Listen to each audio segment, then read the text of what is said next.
So we're going to change the main PCB controller in the AutoSlide system. We take up the cover, lifting it off there, clips off. There we have 3 points here, here and here.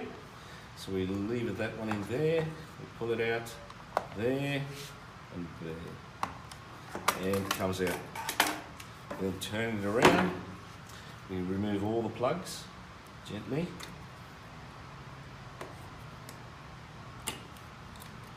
Then we lever the system out gently, and there's still one here. We lift that up there and pull that out. And there it is.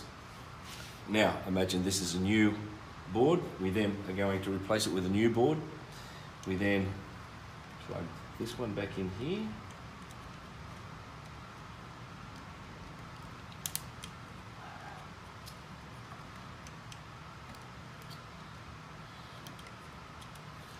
Okay, we sit that back down.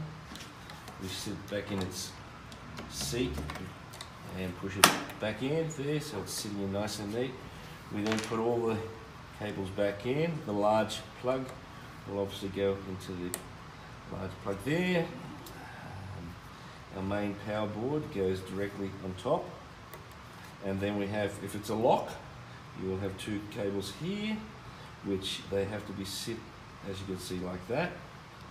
One sits there, and one sits there. Okay, and there is a replacement of a board.